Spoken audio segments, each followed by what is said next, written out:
चंडीगढ़ के नए मेयर सौरभ जोशी पूरे एक्शन मोड में हैं। नगर निगम की पहली बैठक हुई और इसकी अध्यक्षता भी की, लेकिन पहली बैठक में ही मेयर साहब को एहसास हो गया होगा कि किस तरह से विपक्ष के द्वारा पाला पड़ता है। जैसे ही बैठक आरंभ हुई तो विपक्ष ने घेरने का पूरा प्रयास किया। विपक्ष की तरफ से जो चंडीगढ़ में गौवंश की मृत्यु हुई उसको लेकर के निगम को घेरने का प्रयास हुआ। हालांकि यहाँ पर मेयर ने पार्षदों का साथ दिया। अब विपक्ष का यह कहना था कि जिस तरह से गौवंश की चंडीगढ़ में मृत्यु हुई है उसको लेकर जांच कमेटी बिठाई गई थी, तो उस जांच में क्या निकला किसी को पता ही नहीं, कुछ बताया ही नहीं गया। यहाँ पर मेयर ने पार्षदों का साथ देते हुए कहा कि यदि जांच समिति की जो रिपोर्ट आई है सबके सामने रखी जाए ताकि पता तो चले आखिरकार गौवंश की मृत्यु कैसे हुई थी, और यहाँ पर मृत्यु हो भी गई थी तो उनको दफनाया क्यों नहीं गया था। ऐसे कई प्रश्न विपक्ष ने पूछे।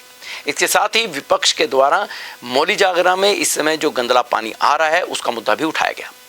यहाँ पर कहा गया कि गंदा पानी पीने के कारण यहाँ पर बीमारियाँ फैल चुकी हैं। यहाँ तक कि एक बच्ची की हालत तो गंभीर भी हुई है जिसको अस्पताल में भर्ती कराना पड़ा है।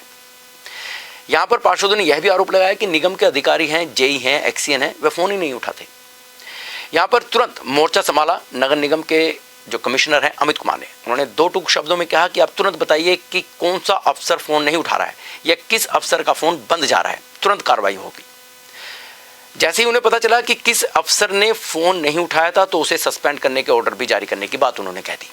हालांकि कहा यह भी जा रहा है कि 2 अधिकारियों को सस्पेंड भी किया गया है।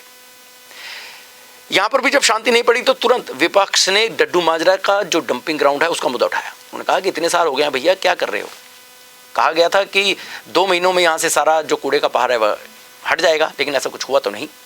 इस पर कमिश्नर की ओर से और चंडीगढ़ के मेयर की ओर से टाल मटोल कर वह यही ज़्यादातर देखने को मिला। उन्होंने कहा कि कार्रवाई पूरी की जा रही है और कोशिश हो रही है कि डड्डू माजरा का जो डंपिंग ग्राउंड है वहाँ पर सफाई देखने को मिलेगी।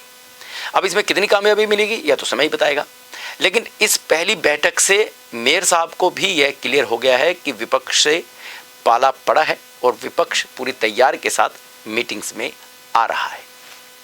जय हिंद।